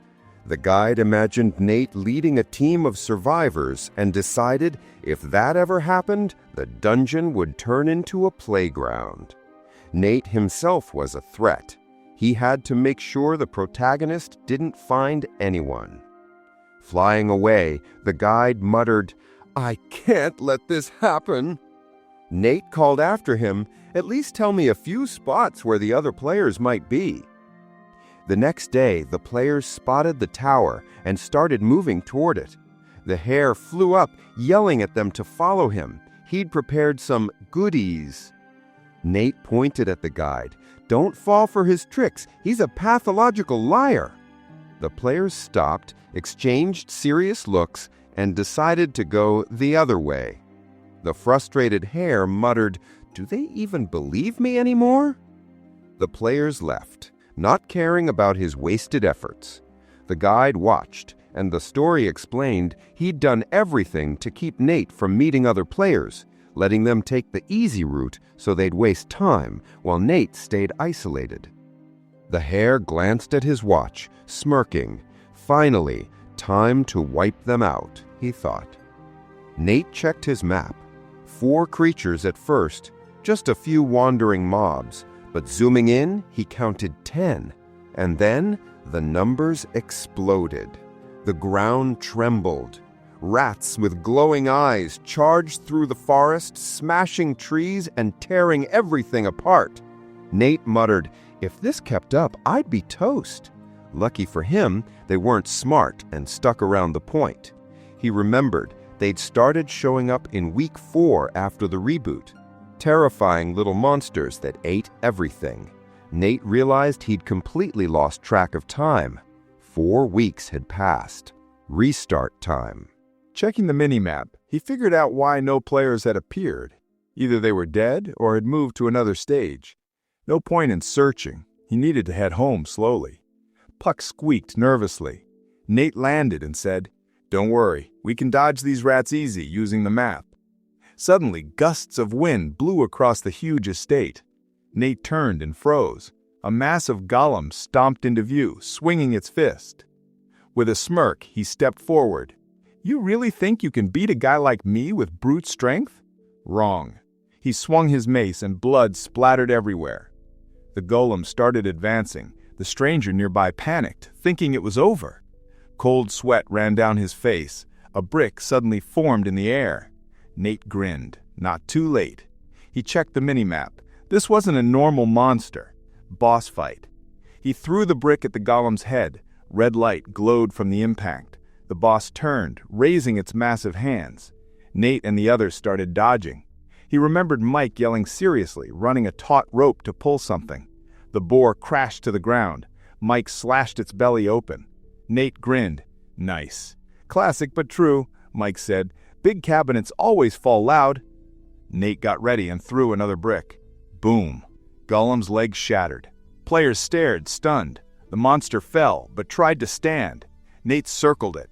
"Trying the regen, huh? Doesn't matter, we could fight all day." Another brick bounced off uselessly. The horned boar skill notification popped up. 70-second cooldown. Nate watched the golem closely. "Are you done regenerating yet?" The golem lunged, and Nate slowed down, ready for the next move. Nate grabbed a brick and used his mud-forming skill. He hurled it at the stone golem. The monster got into a fighting stance. Puck looked confused. The golem growled and swung its massive fist. The blow smashed into the ground with a thud. Sulu froze, horrified. "What just happened?" he shouted. Emma peeked over, confused. "Are we just going to stand here?" The golem raised his hands again. Emma leaned forward, ready to help. She ran toward it while someone else shouted, "Where are you going?" Nate just looked up. I need a little more time, he called out. Something hit the golem. Emma had smashed it with her staff. You okay? Nate asked. She nodded. Then she asked how she could help in the fight. Nate shook his head. Just give me a minute. Emma blinked. A minute? Can't you do it in 10 seconds? Nate laughed. Nope, I need a minute. Just be careful. The golem lunged at Emma, swinging with all its might. She covered her head, trembling. Somehow, she survived. She yelled to her teammates, and they swarmed the golem, blocking its attacks. Sulu looked down and realized they were a team. They couldn't leave her to die. How do we hit it? He asked. Solar plexus, Nate yelled. Where's that? Emma asked. Chest! Hit the chest, Nate clarified. Blue-Eyed hesitated. That area's nearly untouchable, he thought, but judging by how the golem protected it, it had to be important. The team attacked like ants on a crumb. Emma swung hard, smashing the golem in the chest. A hole appeared. The golem slammed its hands over it. Nate's eyes widened. I was right. Sulu looked at him. Only you saw that? They kept attacking the chest, but it was brutal. Too strong, they yelled. Nate stared closely and realized something. Dirt. He focused. If the golem's body was made of dirt, maybe he could control it. The golem screamed. Nate sprinted at it. Emma, panicked, shouted, Has a minute passed? Nate gave her a thumbs up. Yep, he thought, a minute's up. I just didn't have enough info to start attacking before, so I waited. Onyet realized Nate needed that time because the golem was totally protected against physical attacks. He had to observe first. Sulu coughed up blood, and Nate felt a pang. These guys risked their lives just to buy him time. Not only did they let him recharge, but they gave him the space to plan the perfect attack. He frowned and mentally thanked them. Sitting down, Nate powered up with the horned boar skill and launched an aerial attack. The team gawked. Emma stared in disbelief. The golem reached out a massive hand. Nate used Raisin Gun. A hole appeared in the golem while its mud-shaping ability faltered. Mud slopped to the floor, shapeless. Nate grinned. The team cheered. Emma smiled. Checking the screen, Nate saw his mud-shaping skill had jumped to levels 9 and 10. Horned boar power was now level 5. He muttered to himself, Did I really just kill it? Sulu ran up shouting, That was insane! Awesome! The hare clenched his teeth, glaring. What the hell is going on? He spat, insulting Nate. The team ignored him, asking where he'd been and if he'd finally let them finish the game already. Nate nodded, thinking that if they had a common enemy, he could definitely join the team. The hare glared at him. He clearly didn't want Nate to succeed, and muttered to himself about how annoying he was. The hare shouted, This isn't over yet! The game's not done! Move to the next stage! The girl raised an eyebrow, asking again about the next stage. The hare smiled, urging them forward. Zulu frowned, realizing there were more stages. Emma told the team to go. They had no reason to linger. Someone volunteered to go first. Zulu looked at Nate. We survived thanks to you. Watch over us, okay? Nate blushed. Stop embarrassing me. You all watch out for each other, too. The hare hollered, Can we finally stop talking and move? Emma smiled. You were amazing in battle. Thanks. Nate sheepishly replied, Thanks. You go first. She nodded. See you soon. The brunette warmed up his hands. My turn, he said, following them. Nate waved at the hare. Already gone. Bye. He peeked at the portal. Wait, still here? Nate poked the portal, frowning. What's wrong? Why won't it let me in? The system coldly replied, Access denied. Nate blinked. Then what now? The hare muttered, That's my line. A week later, the cave became Nate's hideout. Bones and tools lay scattered on the floor. Puck nervously nibbled a branch, realizing this couldn't go on forever. Nate washed himself at the evil fountain, thinking ahead. He realized the dungeon hadn't reset after the reboot. Only the surface had. The watchtowers were gone, but his hideout remained. That meant the lower areas weren't part of the dungeon. They were the real world with the system layered on top. Nate grinned. That meant he could go anywhere, even skip the next stage. To the south and west were deserts. North were steep canyons. East was Death Mountain crawling with rats. Desert? or canyon. No food or water in the desert. Canyons were like the Grand Canyon. His only choice? Death Mountain. He figured he could sneak underground to avoid the rats. Excited, he decided to try. The system marked the eastern forests. Nate hit a wolf with a stick and kept moving. Nate stood among the stunned wolves. Another one dove at him from above. He dodged easily. Glancing at the screen, he ordered it to eat something. Then he slammed a level 9 mud cube onto the wolf, pinning it down. Turning, he saw more wolves closing in and realized his horned boar power had worn off. "Time to use my skills?" he asked, grinning. He plopped down on 4 mud cubes, stars shining in his eyes, and told the wolves not to take it personally. He pulled out 2 sticks. "You can't touch me, but me, I'm ready to hunt." The hare looked shocked. Nate wasn't like this before. He'd gotten way stronger. Nate held up 2 fingers, asking if he'd done a good job. The hare just told him to run. "I'm already heading to Tula anyway, Death Mountain," Nate said. The hare's jaw dropped. Nate glanced back, confirming there had to be something there. As he ran, questions flew at him. "Your shelter isn't that important, right? This is your home. Why are you leaving?" Nate shrugged.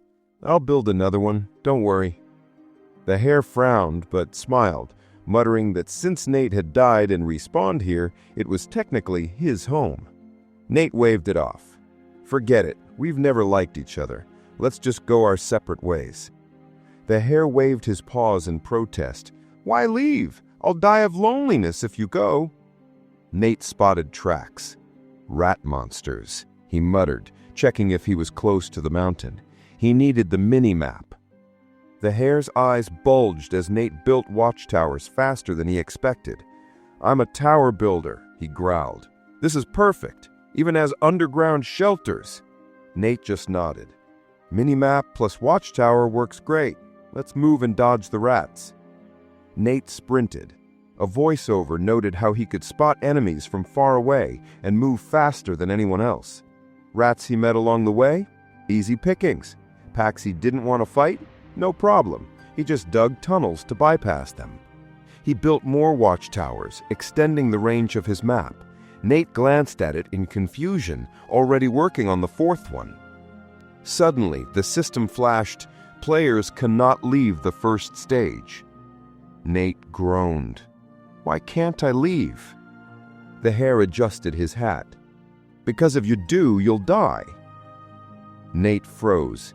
This wasn't just the mountain of death, it was the chi of the world. He blinked. How had he not burned out yet? He pointed forward, asking about the edge of the world and what lay beyond. The hare waved his paws. "Edge? What are you talking about?" Nate ignored him. Then he noticed it. A strange purple barrier ahead. The ground looked different. "That's rat monster territory," the hare screamed. "You can't pass." Nate scratched his head. "I already did." The hare gasped. A system message popped up. "You've left the first stage." The hare clenched his paws, panicking. "Go back!" Nate just shrugged. "Why? What's the difference?" The hare shouted again. Nate rubbed his ear. "Too noisy. If you want me back, you come get me." The hare froze. Nate looked around, realizing the hare couldn't cross the border either. The creature trembled, mumbling he could if he wanted. Nate smirked. "Then why are you still here?" The hare muttered something about hating dark colors. Nate waved it off. He wore a black suit himself. Looking down, Nate pieced it together. This area wasn't under the hare's control. It probably split the world into stages. He just stepped out of the first one. "Is anything resetting here?" he asked. Puck hopped away, hinting vaguely. Nate stuck his tongue out. Enough info for now. He surveyed the mountains. 2 weeks until the reset. Time to start building towers. If the area reset like the dungeon, everything would vanish in 2 weeks. But if not, he could build as many towers as he wanted and finally understand the mountain. Confident, Nate grinned. Maybe I'll find a clue to escape the dungeon. Rubbing his stomach, he realized he was starving. Blue eyes chimed in from above. 3 hours of work, buddy. You need food. Nate scrolled through his inventory, shocked to see a golem core. Wait, how did I get this? He hadn't even noticed during the last fight. He thought it through. If he made a golem on the surface, it would attract monsters. Underground would be safer. The cave was only 3 meters high, so the golem needed to be 2.5 meters long. Too low for a humanoid. Better make it 4-legged. He poked Puck on the nose. No arms, no humans. 4 legs. Easy to move. He grinned. An elephant, then. Nate sketched it on the wall and got to work. Dirt cubes flew everywhere. He worked hard, sweating and tired. Puck got a poke on the cheek.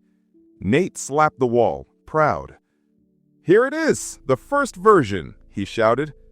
But the golem collapsed. Nate scratched his chin. "No support in the stomach. I can fix it, but it'll look weird." An hour passed.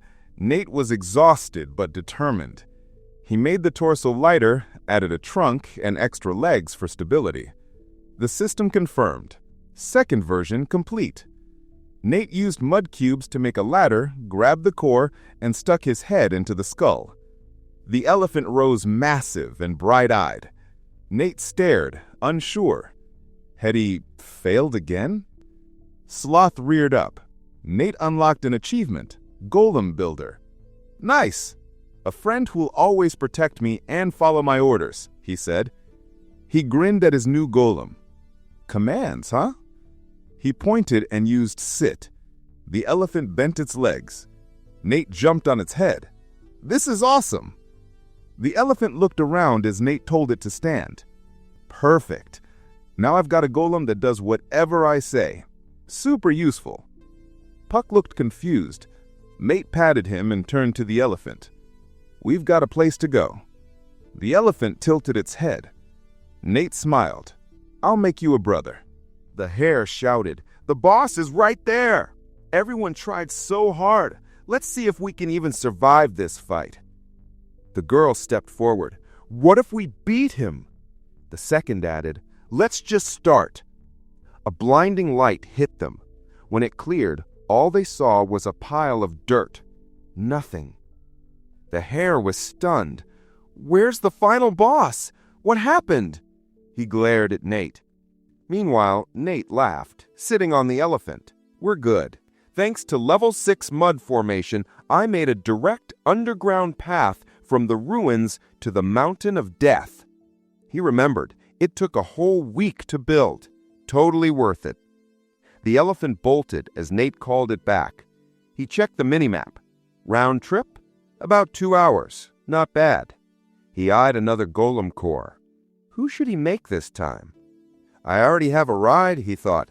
"I need a fighter, something like the final boss." He imagined it bipedal, 2 arms to lift heavy stuff. Squirrel gasped. Nate grinned. "I know exactly what I want." The sun was setting over the mountains. Nate wiped sweat off his face. He should have built this first. It'll be more solid than the elephant. He held the core. "Open your eyes." A gorilla golem appeared. Its eyes glowed. It roared. Nate laughed. "Stay down." "Okay, stand up."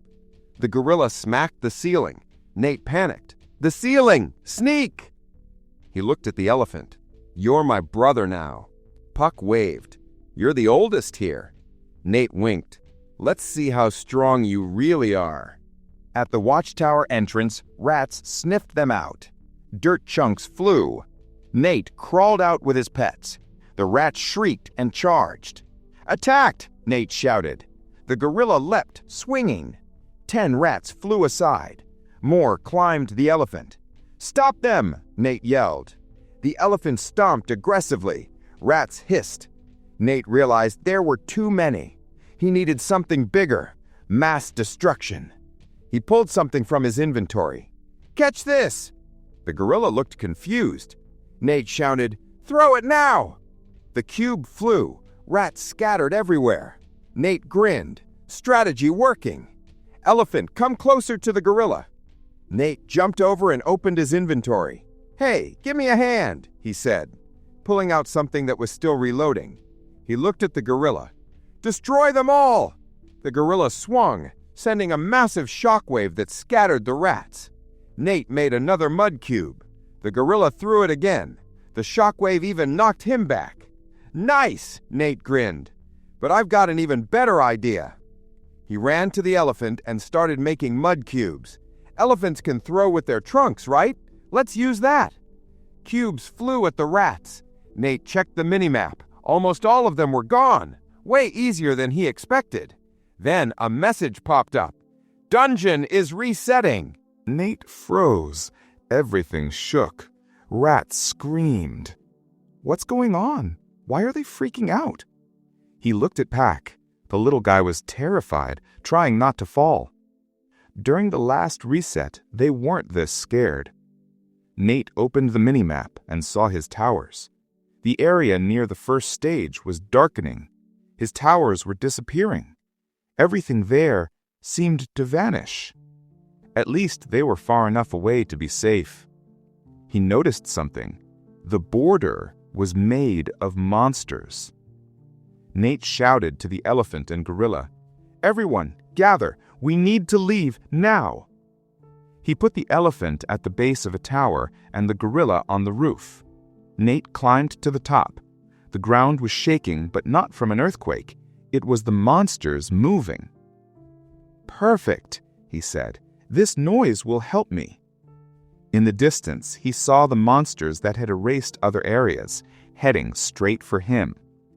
Nate clenched his hand, focused his energy, and used the power of the horned boar. Mud cubes appeared. "Gorilla, throw these like rockets." He and the gorilla started hurling the cubes down. Rats scattered, confused. Nate tensed, worried his horned boar power might wear off. The voiceover warned, "This strategy is powerful, but dangerous." Time and energy were running out. Luckily, the solid tower gave him the edge he needed. The rats, panicked, started stacking on top of each other to reach the roof. Nate frowned. "Nope, cut them off at the base." He threw a cube. Rats collapsed. "Let's finish this," he shouted. He sent down a huge mud cube, then made a mud mine. "Take that!" The mine swung down, hitting the rats perfectly. A trench formed among them. Nate stared in disbelief. It worked. He got a system notification. Mud formation mastered. And not just that, horned boar strength increased to level 7. He looked down at the rats, laughing. "Were you guys sent by heaven or something?" Nate turned to the squirrel. "All right, time to find another underground shelter." A lone tower stood in the quiet. Nate looked around, weirdly calm. He wondered if any monsters were sneaking around. Glancing at the minimap, he noticed they were hiding in groups. "Lots of nests. This place is dangerous," he muttered. He checked his golems. "My towers aren't exactly safe now, and my crew isn't strong enough to fend off everything," he said, cracking his knuckles. "Time to dig again." Nate started digging, using master-level mud formation. He carved the tunnel with his bare hands, but then he spotted something ahead. A massive stone. He poked at it. Useless. Broken stone isn't mud. Guess I can't do anything until I hit the surface. He sighed, looking up at the mountains. Pretty cool out there. Probably because there were no trees. He stood by the elephant. The climate made traveling tough. Better stick to paths where they won't run into rats. Underground tunnels were blocked anyway, so towers above ground were his only option. Running into another rat horde would be bad, he muttered. Need more golems, he decided. Dungeon just restarted, so the final boss should be back. He called the gorilla. Scene shift. Desert of death. Nate raised his second gorilla. It was twice the size of the first. Nice. Military reinforcements, he grinned.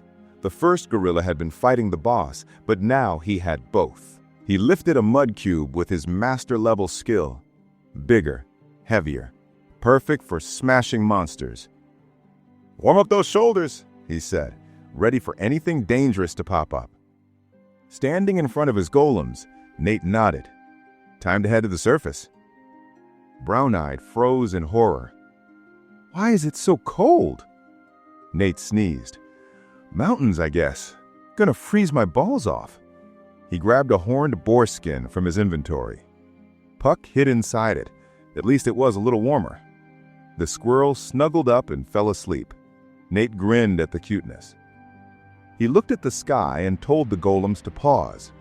Brown-Eyed perched on the saddle, noting the wind wasn't as bad if he stayed still. Nate figured it'd be even warmer under a roof. He got to work with mud formation, spreading dirt and shaping it carefully. "Master-level skill makes this way easier," he muttered. Puck watched closely. Dirt now was smooth like ceramics. Brown-Eyed accidentally cracked part of it. "Too thin, not strong enough," Nate noted. Elephant watched as Nate thickened and widened the structure. Experience mattered as much as skill. Finally, he imagined a dome. It could hold weight and stay safe. "Lifted, gorillas," he instructed. The dome rose above him. Nate lay under it, satisfied. Puck asked a question. Nate smiled. "Yep, we can go bigger. We need a wall to protect from monsters. Underground's not an option now, so the surface has to be safe and comfortable." Shivering from the cold, Nate started on an insulating layer. He banged his head on the elephant in concentration and used master-level mud formation. Drawing on all his past knowledge, he realized he was building something totally new, something that wasn't in the dungeon at all. Steam hissed from the elephant's trunk. Inside Nate's shelter, a fire crackled warmly. Yep, he'd built an elephant golem with underfloor heating. Nate pulled up a diagram of the elephant's insides, a fire that lit and heated the place, a bathtub, a sewage system running through the elephant's body, a side exit, a cabinet for loot, a horn boar skin blanket, and a trunk chimney. He blinked. What did I even do? Achievement unlocked, floor heating system. Now he could control heat. Brown-Eyed stood by the elephant. "Is this the reward?" he asked. Nate shrugged. The guide just rolled his eyes. 2 months later, they were in the northern historical region. The hare was grumbling. "These people are idiots," he muttered. One asked why no monsters were around, another wanted a rest, and a third wondered if they could even do this. Dirt from the old golem littered the ground. The guide shivered. "Not looking good. If this keeps up, the high-ups are gonna scold me." Nate looked up. "Shame I can't share this view with anyone." He smirked. "Would have bragged to the rabbit if he were here." The system noted his team. 1 puck, 1 elephant, and 4 gorillas. Nate's caravan climbed Death Mountain. Peeking out the window, he admitted he couldn't see much, but they were high up and the road was smoother than expected. Sunlight lit the peaks. Nate blocked the sun with his hand and grinned. "Not bad. That was easier than I thought." Then he noticed a building in the distance. "What's that doing here?" Approaching it, he guessed it was the last ruins. Far from the first stage, these ruins must predate the dungeon. Ancient relics, probably. Brown-Eyed crossed his arms. "Just standing here won't get you answers." Nate climbed the stairs, confident. 5 golems had his back. He studied a clawed dragon statue. Never seen anything like it in the northern dungeon. Stone tail, oddly colored, perfectly crafted. Then, the dragon lunged. Nate stumbled. "What the hell?" The statue moved, trident aimed at him. It wasn't just a statue. It was alive. Gorillas came running as Nate yelled for help. The dragon swung, cutting through a gorilla's paw. Dirt shards flew. The remaining gorillas trembled, but at least they could regenerate. Nate leapt onto the elephant, giving it a command. A mud cube flew, hitting the dragon. The cube shattered. Smoke rose from its wing, then vanished. Max-level mud block. And it's still weaker than stone? Nate muttered. He frowned, ready for a counterattack. The elephant hurled another cube. Nate commanded the gorillas. They charged together, rushing the dragon head-on. The dragon spun around, flinging the gorillas aside like they were nothing. Nate bit his lip. He had hoped they'd slow it down, but at this rate, his golems were going to end up as dust. Panic hit him. How was he supposed to beat this thing? One of the gorillas made a noise. Nate flinched. Then the gorilla charged and somehow caught the dragon. Nate gawked. His fourth gorilla was actually doing something insane. But Nate knew they couldn't win like this. He clenched his teeth and cursed, hopping onto his golem and fleeing the battle. Thick fog rolled over the mountain. Top of Death Mountain, and that monster's chasing us, he muttered. In the distance, a massive castle loomed. His attacks hadn't done a thing this time, and he'd only lost one golem. Looking at his minimap, he realized this area was completely empty. No red dots, no rats. So this isn't part of the dungeon, he murmured. Something about the ruins and the rat movements felt off. 1 month later, sunrise lit the peaks. Nate swung his huge mace, a chunk of meat clamped in his teeth. His eyes widened in frustration. "Not again!" he yelled. He remembered a man who had spent all day breaking rocks. Nate needed to calm down. Getting angry only made him lose. He bent over his fallen mace, exhausted but determined. He had to go back a month in time. Suddenly, he was in a green oasis, holding a hammer. "Who dropped this?" he muttered, realizing it was exactly what he needed for his golems. Fighting a demon, he'd learned soil couldn't handle stone, but maybe these hammers could. He ran through the forest, looking for material strong enough for his plan. Soon he had it, iron spikes. Not perfect like a true iron hammer, but close enough. He grinned, imagining what he could do. He shaped the spikes, raising his hammer over the stone blocks, sweating from the effort. After a month of chiseling, he'd made the 5th stone fist. His golems rejoiced. Finally, each gorilla had a proper weapon. Every hammer strike chipped tiny pieces off the stone, exhausting him, but the effort paid off. A flash of light erupted from one hit. Achievement unlocked. Master Stoneworker. Nate dropped his hammer, stunned. Sitting in front of the glowing display, he thought back to when he'd worked dirt just as hard. Now he had the stoneworking skill. He pressed his hand to a huge boulder, shouting and smashing at it. Nothing. Pain shot through him, but he refused to quit. Finally, he raised the hammer high, yelled for the stone to break, and with a blinding flash, it split. Nate stared at the result, exhausted, amazed, and a little confused, but triumphant. The stone finally split in two. Nate cheered, holding the pieces in his hands. "That was way too easy," he laughed, tears rolling down his cheeks. After hammering these rocks for so long, this felt amazing. He'd finally mastered the skill. Another huge boulder glowed ominously. Nate shouted at it to break, but it just flew apart randomly. Fine, next one," he muttered, tossing his mace over his shoulder. Sitting under a massive rock, he realized something. If he kept practicing, he could shape stones into fists for his golems. An hour later, Nate had processed a pile of boulders. His skill wasn't just faster, it let him work on multiple stones at once. He grinned, surveying the fragments on the ground. Finally, he understood the basics. Stronger tools break stones faster. Heavier hammers make it easier. And controlling the break direction was key. Curious, he tried an iron bayonet. The stone crumbled, but randomly and slowly, only giving tiny pieces. Not gonna work," he muttered.